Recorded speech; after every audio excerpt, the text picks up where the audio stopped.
Hola, mi nombre es Macarena Sánchez Carnero, soy terapeuta ocupacional del Servicio de Atención Temprana de la Asociación Asperga en A Coruña, en Galicia, y en la charla de hoy vamos a caminar juntos y juntas un poco hablando sobre la atención temprana y el autismo, y todo dentro de una perspectiva de género. Vamos a contextualizar que las primeras señales de atención temprana están evolucionando y ya estamos, como existen diferentes profesionales dentro de los equipos multidisciplinares para la valoración diagnóstica de los niños y de las niñas con TEA, estamos poniendo el foco ya en otras señales muy llamativas y que a lo mejor pasan desapercibidas por lo que entendemos social y culturalmente lo que es un niño o una niña con TEA.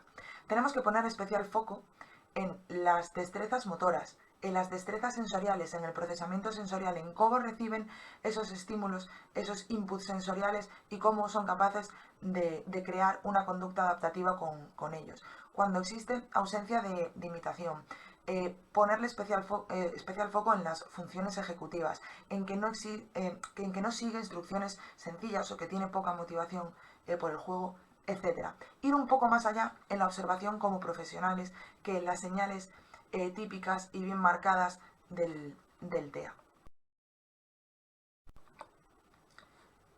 La gran pregunta y una reflexión que vamos a hacer por todo el camino de esta charla.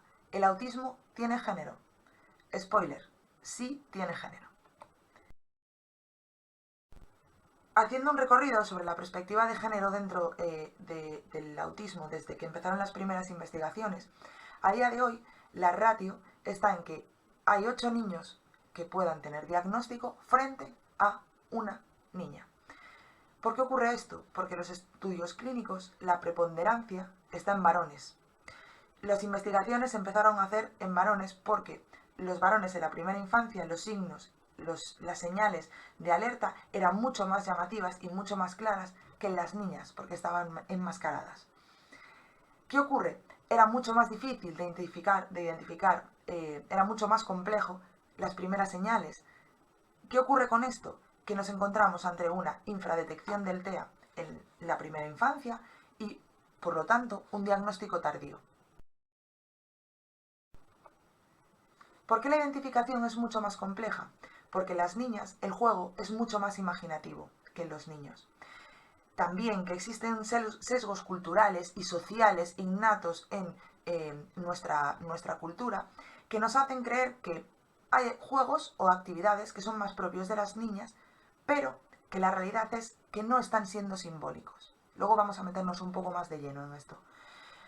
¿Qué ocurre? Que a partir de los 6 años, si no somos capaces, los profesionales sanitarios, de detectar que puede haber alguna señal de diagnóstico de TEA, a partir de los 6 años empieza la ocultación de las estereotipias y de las conductas repetitivas, haciendo enmascaramiento.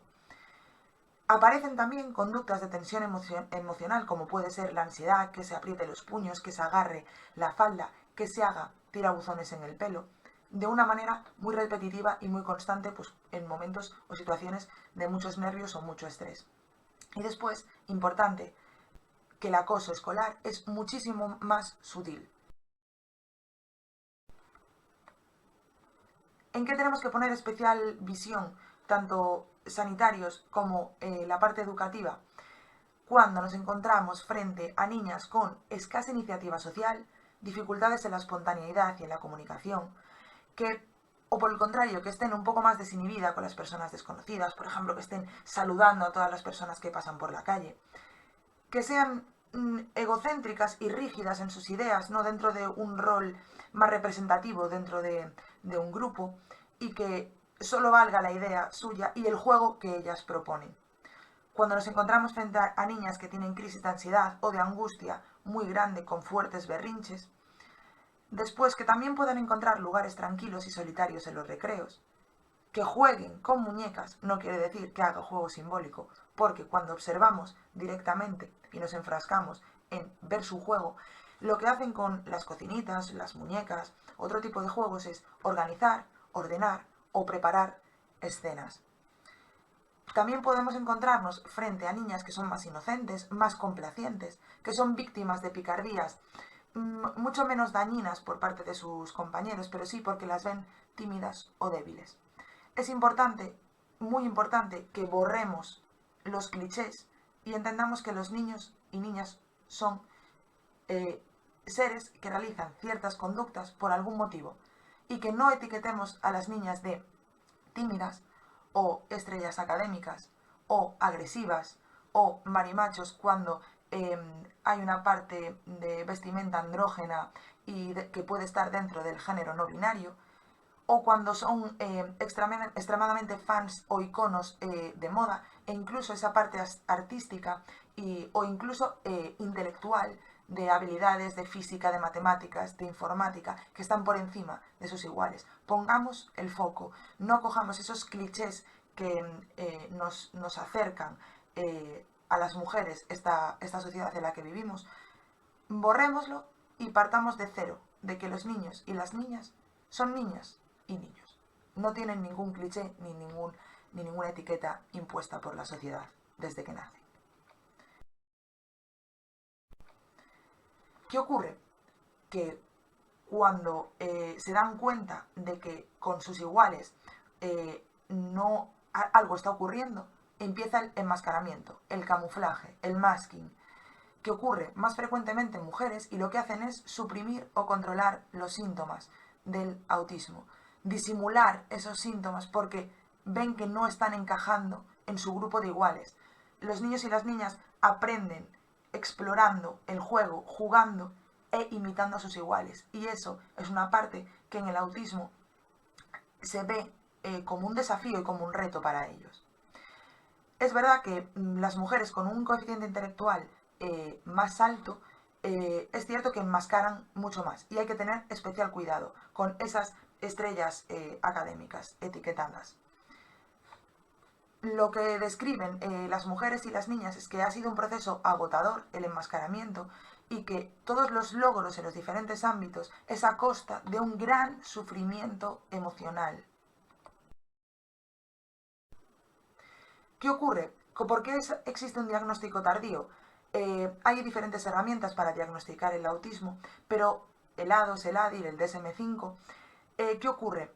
Que todo el prototipo dentro del ADOS o el ADIR está enfrascado dentro de la conducta estereotipada según el modelo masculino.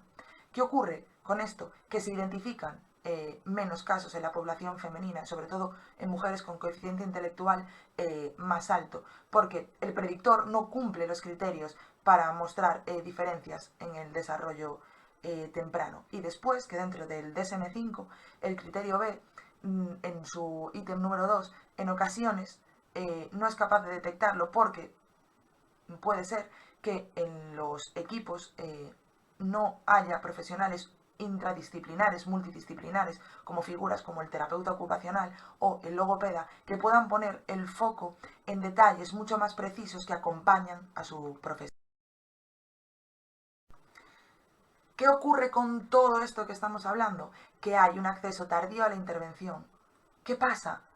Existe una falta de autoconocimiento que es fundamental para la autonomía personal y para poder desarrollarnos como seres humanos, que hay problemas emocionales y sociales que están asociados todo el tiempo y que van a implicar dificultades en su desarrollo, y que después, que si no tenemos acceso a herramientas y a estrategias para poder llevar a cabo una vida autónoma, vamos a tener dificultades para la participación en nuestra comunidad, para participar en las habilidades académicas, para participar en nuestra propia vida, en nuestro propio autocuidado.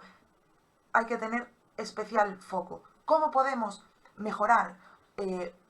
Importantísimo, formación a profesionales sanitarios de todas las ramas. No nos centremos únicamente y seamos puristas en el aspecto médico y farmacológico. Vayamos más allá a profesionales como los terapeutas ocupacionales, los logopedas, los trabajadores sociales, los psicólogos y las psicólogas.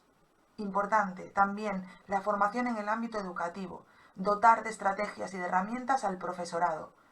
Importante también formación a las familias y a la comunidad para poder visibilizar, tener los conocimientos para decir, aquí está ocurriendo algo, vamos a ver qué está pasando. Después, Eficacia en las herramientas de diagnóstico, crear herramientas mucho más precisas y que pongan el foco en las niñas con posible diagnóstico de TEA. Y después, e importantísimo, reconocer por parte de los profesionales sanitarios el camuflaje social en las mujeres con TEA.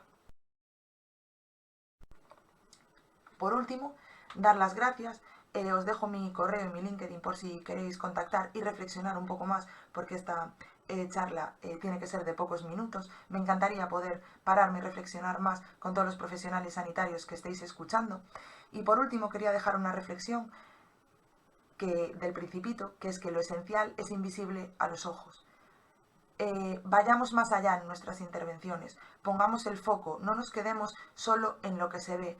Los profesionales sanitarios somos de por sí, en nuestra esencia, en nuestras raíces, somos profesionales preventivistas, estamos poniendo el foco en la prevención. Hagámoslo, pongamos el foco en la promoción de la salud y en el bienestar de las personas cuanto antes, cuanto antes. Y para eso necesitamos mucha investigación. Muchísimas gracias, estoy a vuestra disposición y espero que reflexionemos y que estemos un poco más allá de lo que podemos observar con nuestros propios ojos.